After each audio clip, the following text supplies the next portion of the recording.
হ্যাঁ, ঠিকই বলেছেন হরিপদ জেঠু। আজকে কতদিন ধরে অনবরত বৃষ্টি হচ্ছে, থামবার নাম নেই। নদীর জল প্রচণ্ড বেড়ে গেছে, মনে হচ্ছে বন্যা হবে। আমি আগত দিনগুলোকে নিয়ে চিন্তিত। এভাবে বৃষ্টি হতে থাকলে বন্যার আশঙ্কা নিশ্চিত। আমার মন কেমন যেন ভয় ভয় করছে। মনে হচ্ছে ভবিষ্যতে খারাপ দিন আসতে চলেছে গ্রামবাসীদের জন্য। হরিপদ জেঠু, আপনি ঠিকই বলেছেন। নদীর জলের স্রোত দেখে আমি ভীষণ ভয় পাচ্ছি। ভবিষ্যতে নদীর জল গ্রামে চলে আসলে ভয়াবহ বিপদের সম্মুখীন হতে হবে গ্রামবাসীদের। বড় অসহায় মনে হচ্ছে নিজেকে। প্রকৃতির এরূপ লীলাকে সাধারণ মানবের দ্বারা নিয়ন্ত্রণ করা অসম্ভব। হে প্রভু, তুমি আমাদের ভরসা।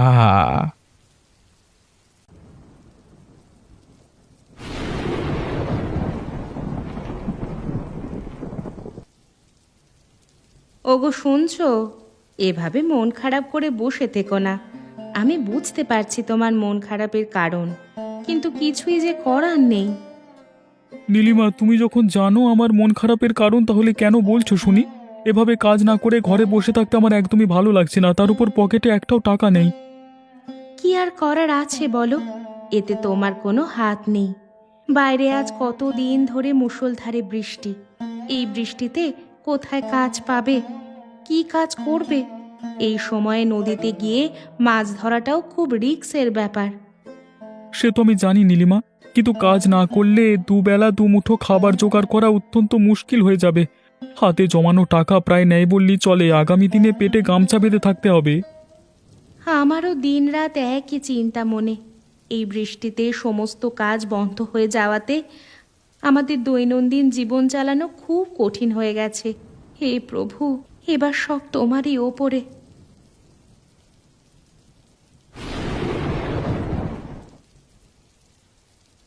নগেন, আজকে কতদিন ধরে মুষলধারে বৃষ্টি হচ্ছে। এভাবে নিরন্তর বৃষ্টি হতে থাকলে নদীর জল গ্রামে চলে আসতে পারে। আমার তাই চিন্তা হচ্ছে। অবিনাশবাবু, ও নিয়ে আপনি চিন্তা করবেন না। আমি এখানে আসবার সময় দেখলাম সব ঠিক আছে, সবাই স্বাভাবিক জীবনযাপন করছে। কিন্তু এভাবে অনবরত বৃষ্টি হতে থাকলে তো নদীর জল বেড়ে যাওয়ার সম্ভাবনা। এর ফলে বন্যা।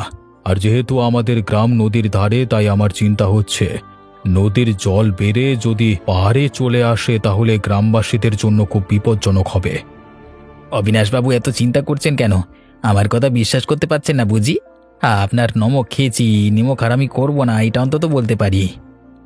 নগেন, তোমাকে অবিশ্বাস করবার কথা নয় এখন। আমি অনবরত বৃষ্টি হওয়া নিয়ে চিন্তা করছি। যাক, তুমি বলেছো যখন সব ঠিক আছে, তাহলে নিশ্চিত হতে পারছি যে সবকিছু ঠিক আছে। কিন্তু কেন জানি না মনের কোণে মাঝে মাঝে সেই দুশ্চিন্তা। অবিনাশবাবু, আপনি সব দুশ্চিন্তাকে বিসর্জন দিন এবং নিশ্চিন্তে এই বৃষ্টির দিনগুলো উপভোগ করুন।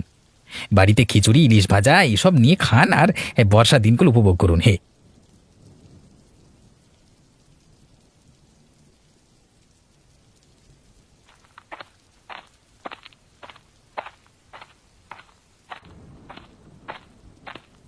শুনছো? তোমার কি শরীর খারাপ নাকি? এই অসময়ে তুমি পায়চারি করে কি এত চিন্তা করছো? শরীর ঠিক আছে তো তোমার? আমার শরীর একদম ঠিক আছে, শরীর নিয়ে কোনো সমস্যা নেই। আমার চিন্তা অন্য বিষয় নিয়ে। আমি জানি তুমি কি নিয়ে চিন্তা করছো। আমারও মনে একই দুশ্চিন্তা। জানো লতা, নদীর পাড় ভেঙে যাচ্ছে। বর্ষার জল বিপদসীমা অতিক্রম করছে, যার ফলে নদীর পাড় ভাঙতে শুরু করেছে। কি সর্বনাশ! তাহলে তো গ্রামবাসীদের জন্য বিপজ্জনক হয়ে দাঁড়াবে। পরিস্থিতি অনেক ভয়াবহ হতে চলেছে। কি করবে কিছু ভাবলে? আমার মাথায় তো কোনো বিকল্প আসছে না। হ্যাঁ লতা, গোটা গ্রাম নদীর জলে ভেসে যাবে বলে আশঙ্কা।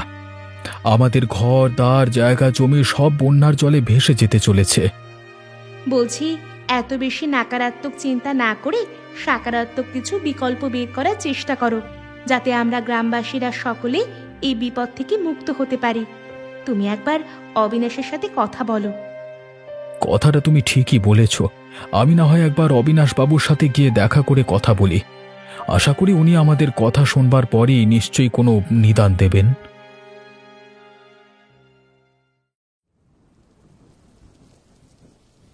এই রতন, ও রতন, আমি নগেন। এই তোমার সাথে জরুরি কথা বলতে এসেছি, ওই অবিনাশবাবু পাঠিয়েছেন। ও নগেনদা, আসুন আসুন। এই বৃষ্টির মধ্যে কি জরুরি কথা বলতে এসেছেন বলুন। আপনি এত কষ্ট করে আসতে গেলেন, আমাকে সংবাদ দিলে আমিই চলে যেতাম। আহা হা হা, আরে কি জরুরি কথা সেটা তুমি নিশ্চয়ই আঁচ করতে পেরেছো। আর ন্যাকামো করো না, ওটাই তোমার মানায় না, বুঝলে? ও ও হ্যাঁ, না মানে বলছি যে আরে ও ও তো আসলে একটু সময় দিন, খুব খারাপ পরিস্থিতির মধ্যে আছি। আরে তোমাকে অনেক সময় দেওয়া হয়েছে, আর একটা দিনও সময় দিতে পারবো না। অবিনাশবাবুর আদেশ আছে, কি করে অমান্য করি বলো তো? এই বর্ষার সময় কাজকর্ম বন্ধ, মুখে দেওয়ার মতো এক দানা ও অন্ন জোগাড় করা দায় এই মুহূর্তে। এই দুর্যোগ কমলি আমি চেষ্টা করছি কিছু ব্যবস্থা করবার। ওসব ন্যাকামো কান্না ছাড়ো। আমি তোমার কোনো কথা শুনবো না, আমাকে টাকা ফেরত দিতেই হবে, নইলে অবিনাশবাবু তোমাদের এই গ্রাম ছাড়া করবেন। নগেনদা, আমি আপনার পায়ে পড়ি, আমাকে একটু সময় দিন। এই বৃষ্টিতে কোথাও কাজের সন্ধান পাচ্ছি না, দুবেলা দুমুঠো খাবার জোগাড় করা মুশকিল হয়ে গেছে, একটু দয়া করুন। কান খুলে শুনে রাখো, এই বৃষ্টির মধ্যে বন্যা হয়ে যাওয়ার আগে টাকা ফেরত দিতে হবে, নইলে কিন্তু তোমার অবস্থা আরো খারাপ হয়ে যাবে। এরপর না থাকবে ঘর, না থাকবে বাড়ি, না থাকবে ভিটে, বলে দিলাম। হ্যাঁ,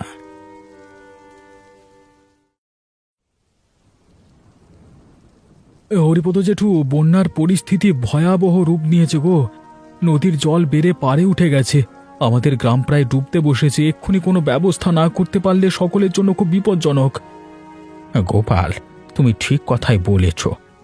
আমিও বন্যার পরিস্থিতি নিয়ে অনেক বেশি চিন্তিত। এই মুহূর্তে তৎকালীন ব্যবস্থা না নিতে পারলে আমরা গ্রামবাসীরা ভয়ানক বিপদের সম্মুখীন হব। তাই তো তোমার কাছে এলাম হরিপদ জেঠু, ভাবছি তোমাকে নিয়ে অবিনাশবাবুর কাছে গিয়ে আলোচনা করব। উনি গ্রামের মোড়ল, নিশ্চয়ই কোনো না কোনো নিদান দেবেন। বেশ গোপাল, অবিনাশবাবু আমাদের গ্রামের মোড়ল, তাই উনি এই জটিল পরিস্থিতির ওয়াকিবহাল। উনি নিশ্চয়ই এই পার মেরামতের কাজ শুরু করবেন।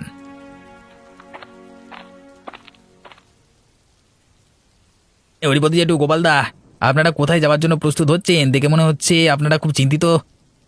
নগেন, বন্যার এই বিষম পরিস্থিতির কথা আলোচনা করতে আমি আর হরিপদ জেঠু অবিনাশবাবুর কাছে আলোচনা করতে যাচ্ছি। তুইও আমাদের সাথে চল, সকলে মিলে বললে অবিনাশবাবু খুব তাড়াতাড়ি ব্যবস্থা নেবেন। আরে না না, আমি যাব না। আরে আপনাদেরও বলবো, ওনার বাড়িতে গিয়ে ওনাকে বিরক্ত করবেন না। উনি ব্যস্ত লোক, গ্রামের অনেক সমস্যা নিয়ে উনি এমনিতেই ব্যস্ত। আপনারা এখন ওনাকে আর বিরক্ত করবেন না, মানে না করাটাই শ্রেয়।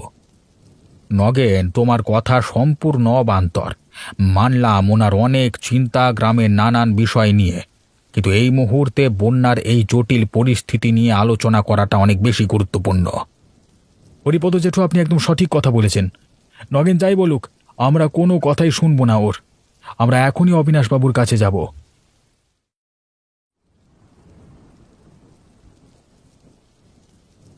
রতন, নীলিমা, আজকে দুজনই এসেছ আমার কাছে, আবার কি সমস্যা নিয়ে শুনি? অবিনাশবাবু, আপনাকে আর কি বলি আমাদের দুর্দশার কথা। একটা কথা আছে না, অভাগা যেদিকে যায় সাগর শুকাইয়া যায়, ঠিক তেমনই আমাদের অবস্থা। আচ্ছা আচ্ছা, বলো দেখি আবার কি হলো? অবিনাশবাবু, এই বন্যার পরিস্থিতির মধ্যে আমাদের পরিস্থিতি খুব খারাপ হয়ে গেছে। ওর কোনো কাজকর্ম নেই বিগত কিছুদিন ধরে। কাজকর্ম না থাকায় আমাদের সংসারের অভাবের কালো ছায়া নেমে এসেছে। জমানো কিছু টাকা দিয়ে কোনো রকম কটা দিন মুখে ভাত দিতে পেরেছি, কিন্তু এখন আবার হাত খালি হয়ে গেছে। দুবেলা দুমুঠো খাবারের জোগাড় করা কষ্ট হয়ে গেছে বাবু। ওহো, এটা তো খুবই দুঃখের বিষয়। আমার সম্পূর্ণ সহানুভূতি তোমাদের সাথে। অবিনাশবাবু, আমি আর নীলিমা কোনো পথ খুঁজে পাচ্ছি না, তাই আপনার কাছে এলাম আমাদের পরিস্থিতির কথা জানাতে। আজ রতনদা গিয়েছিল আমাদের বাড়িতে টাকা ফেরত দেওয়ার জন্য। আমরা ওনাকে সব বলি আমাদের অর্থনৈতিক পরিস্থিতির কথা, কিন্তু উনি হুমকি দেন যে যে করেই হোক বন্যার আগে সব টাকা ফেরত দিতে, নইলে আমাদের উনি দেখে নেবেন।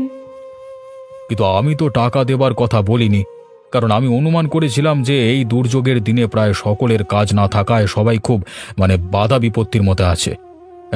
আমি শুনে অবাক হলাম যে নগেন তোমাদের কাছে এমন কথা বলেছে। অবিনাশবাবু, আপনি আমাদের গ্রামের মোড়ল, তাই আমরা অনুরোধ করছি আপনি আমাদের পরিস্থিতির কথা ভেবে নগেনদাকে একবার বলুন, যাতে উনি এই কঠিন সময় আমাকে টাকা ফেরত দেওয়ার জন্য চাপ না দেন। অবিনাশবাবু, আমি কথা দিচ্ছি পরিস্থিতি অনুকূল হলে আমি গায়ে খেটে ধারে টাকা ফেরত দিয়ে দেব। আপনি একটু নগেন দাদাকে বলে দেবেন, এটাই আমার আপনার কাছে প্রার্থনা। বেশ বেশ, আমি নগেনকে বলে দেব যাতে ও টাকা দেওয়া নিয়ে আর কোনো কথা না বলে তোমাদের। হরিপদ জেঠু, আমি নিশ্চিত অবিনাশবাবু আমাদের কথা শুনে নিশ্চয়ই একটা উপায় বের করবে। ঠিকই বলেছ গোপাল, আমিও তোমার সাথে একমত। বিষয়টা শুধু তোমার আমার নয়, পুরো গ্রামবাসীর। উনি নিশ্চয়ই গুরুত্ব দেবেন আমাদের কথায়। হরিপদ জেঠু, গোপালদা কোথায় যাচ্ছেন? অবিনাশবাবুর কাছে বন্যার সমস্যা নিয়ে আলোচনা করতে। গোপালদা, তুমি এত সাধারণ ব্যাপারটা নিয়ে এত বড় করতে চাইছো? তুমি তোমাদের বললে শোনো না নাকি? নগেন, তোমার মানসিকতা নিয়ে আমার সংশয় হয়। তুমি সব জেনে শুনে বন্যার সমস্যাকে সাধারণ বলছো। নগেন, তোমার আসল উদ্দেশ্যটা কি বলো তো? তুমি কি চাও আমরা গ্রামবাসীরা বন্যার জলে ডুবে যাই? নগেন, তুমি না হয় একবার নদীর কাছে গিয়ে বন্যার জলের পরিস্থিতি দেখে এসো। আশা করি সেখান থেকে এসে তুমি আমাদের সাথে সহমত হবে। ধ্যাৎ, আমার এসবের সময় নেই। এমনিতে অবিনাশবাবুর গুরুত্বপূর্ণ কাজের ভার দিয়ে রেখেছেন আমাকে, সেসব ছেড়ে আমি নদীর জল দেখতে যাব অসম্ভব। ঠিক আছে, তাহলে তুমি তোমার কাজ করো, আমরা আমাদের কাজ করি। তোমাদের আবার কি কাজ? কেন, ওই যে বললাম অবিনাশবাবুর কাছে গিয়ে আলোচনা। না, কোনো মতেই না। অবিনাশবাবু এই মুহূর্তে কারোর সাথে দেখা করবেন না। আমাকে বলেছেন এটা আমার ওনার হুকুম। আর ওনার কথা অমান্য করলে তার পরিমাণ ভীষণ খারাপ হবে, এটাও বলে দিয়েছেন।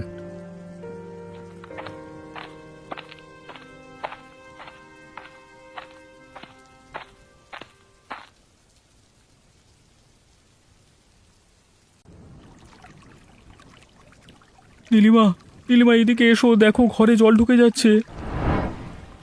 হে ভগবান, এবার আমরা কি করব? কেঁদো না নীলিমা, বৃষ্টি থামবার নাম নেই, অনবরত বৃষ্টি হয়েই যাচ্ছে। টাকার অভাবে আমাদের কুঁড়ে ঘরটা বর্ষায় আগে মেরামত করতে পারিনি গো।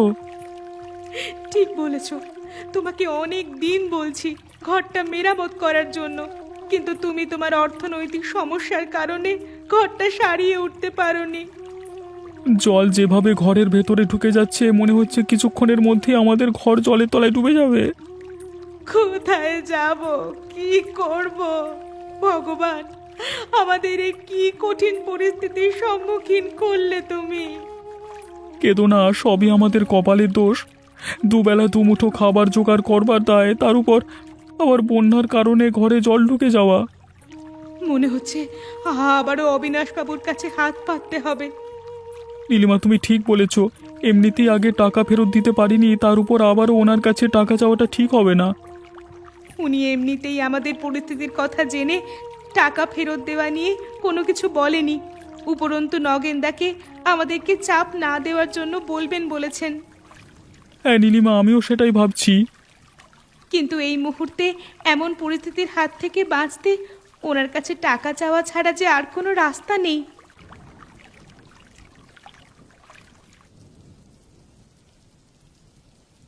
অবিনাশবাবু আছেন? আমি লতা, আপনার সঙ্গে একটা গুরুত্বপূর্ণ কথা বলতে এসেছি। বলো লতা, কি গুরুত্বপূর্ণ কথা বলতে এসেছো?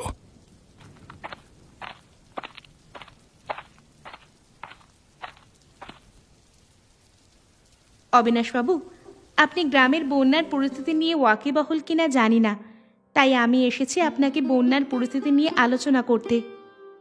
কদিন ধরে অনবরত মুষলধারে বৃষ্টি হওয়াতে নদীর জল বেড়ে গেছে, সেটা আমি অনুমান করেছিলাম। এই বিষয় নিয়ে আমি নগেনের সাথে কথাও বলেছি, কিন্তু ওর কাছে যখন জানতে পারলাম যে পরিস্থিতি বিপদমুক্ত, তাই আমি এ ব্যাপারে শিথিল হয়ে আসি। অবিনাশবাবু, আপনার সম্পূর্ণ ভুল ধারণা এটা। নদীর জল বিপদসীমা অতিক্রম করে গ্রামে ঢুকে গেছে।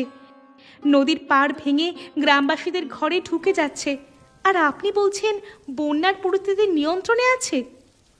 কি বলছো কি লতা? এ সব কিছুই জানি না তো, নগেন আমাকে কিছুই বলেনি তো।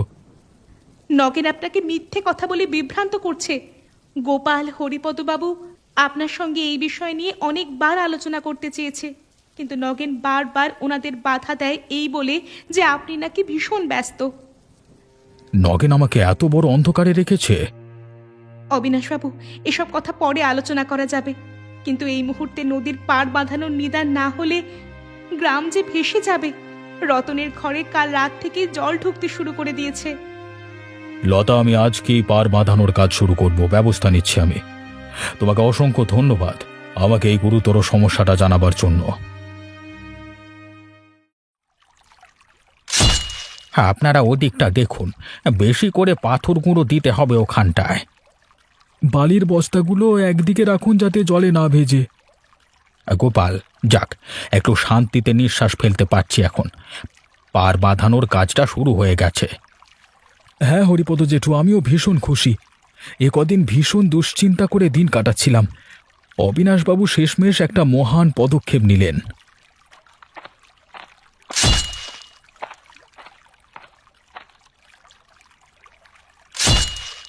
গোপাল, হরিপদবাবু, সব কাজ ঠিকঠাক চলছে তো? অবশ্য আপনারা যখন আছেন তখন আমার কোনো চিন্তা নেই। আপনি অযথা আমাদের প্রশংসা করছেন। ঠিক সময় মতো আপনি যদি পার বাঁধানোর ব্যবস্থা না করতেন, তাহলে পুরো গ্রাম জলের তলায় ডুবে যেত। অবিনাশবাবু, আপনার কাছে আমরা গ্রামবাসীরা কৃতজ্ঞ। সময় মতো এমন একটি গুরুত্বপূর্ণ সিদ্ধান্ত নিয়ে আমাদের গ্রামকে বাঁচিয়েছেন।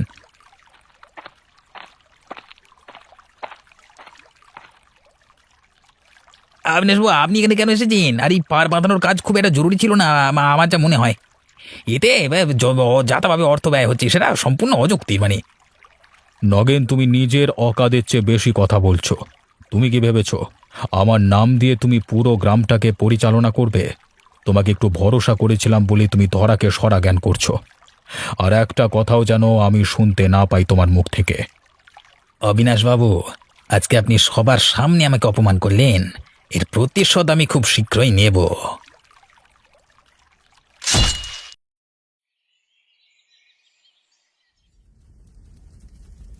নীলিমা, আজকে অনেক দিন পর আমার রান্নাঘর তোমার আগমনে আলোকিত হলো। আমার সৌভাগ্য হরিপদ জেঠু যে আপনি আমাদের আশ্রয় দিয়েছেন আপনার বাড়িতে এবং আমাকে রান্নার দায়িত্ব দিয়েছেন। হ্যাঁ হরিপদ জেঠু, আমরা আপনার কাছে চিরকৃতজ্ঞ এই বিপদের দিনে আমাদেরকে এতটা সাহায্য করবার জন্য। আহা, এতটা প্রশংসা না হয় নাই করলে, বরঞ্চ তাড়াতাড়ি রান্নাটা সেরে ফেলো। আজকে খিদেটা একটু তাড়াতাড়ি পাচ্ছে। এই তো মাছের ঝোল বসিয়েছি, একটু জাল হলেই হয়ে যাবে, তারপর আপনাদের খেতে দিয়ে দেব। নীলিমা, তুমি একটু দেখে শুনে রান্না করো। হ্যাঁ, হরিপদ জেঠুর যেন বেশি ঝাল না লাগে। ও নিয়ে তুমি ভেবো না, আশা করি হরিপদ জেঠুর আমার হাতের রান্না ভালো খাবেন।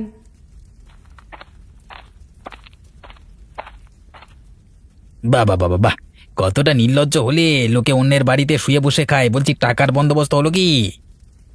নগেনদা, আপনি বুঝতেই পারছেন কি পরিস্থিতিতে আমরা আছি। এই মুহূর্তে আপনাকে টাকা ফেরত দিতে পারছি না, তবে সময় আসলে ঠিক দিয়ে দেব।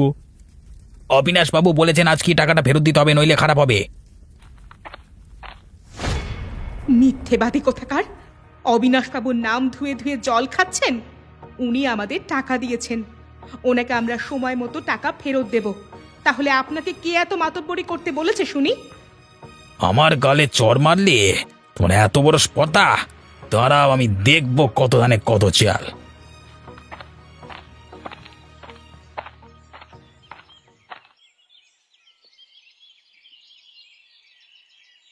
অবিনাশবাবু, আপনার কাছে আজকে আমি একটা অভিযোগ নিয়ে এসেছি।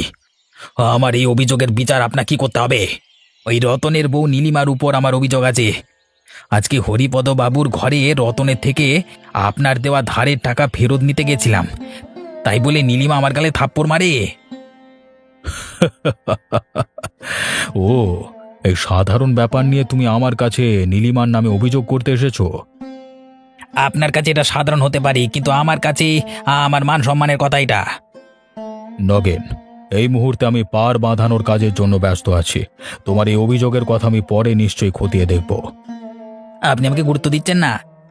ও, ওই দলের লোকেরা আপনার মাথা ভালোভাবেই খেয়েছে দেখছি। মুখ সামলে কথা বলো। তুমি জানো না তুমি কাকে কি বলছো? আমি খুব ভালোভাবেই জেনে গেছি কেন আপনি ওদের পক্ষে চলে গেছেন। আপনার সমস্ত কাজ আমি করি, কিন্তু আপনি আমাকে প্রাধান্য দেন না, ওদের পক্ষ নিচ্ছেন। তোমার স্পর্ধা দেখে আমি অবাক হচ্ছি। তুমি আমার খেয়ে আমার পরে আমার উপরই কথা বলছো। এবার কি আমাকে তোমার কথা মতো চলতে হবে? বুঝেছি বুঝেছি, আপনি এখন কিসের জন্য রতনের পক্ষে কথা কইতেন বুঝেছি। তলে তলে আপনি এতটা এগিয়ে যাবেন সেটা আমি ভাবতেই পারিনি। এরপর আর একটাও কথা না, জায়গা থেকে। এখন আমার মনে হচ্ছে আমি তোর মতো মানুষকে বিশ্বাস করে ভুল করেছি, দুধ দিয়ে কালসাপ পুষেছি। অবিনাশবাবু, সত্যি কথা সবসময় তেতো, সেটা আপনি ভালো করেই জানেন। এই মুহূর্তে তুই গ্রাম ছেড়ে চলে যা, আর এক মুহূর্ত তোকে সহ্য করতে পারছি না আমি, চলে যা। অবিনাশবাবু, এই দুর্যোগে আমাকে গ্রাম যেতে বলবেন না। কোথায় থাকবো, কি করবো বলুন? আমি আপনার কাছে হাত জোর করে ক্ষমা চাইছি, আপনি আমাকে ক্ষমা করুন বাবু, ক্ষমা করুন।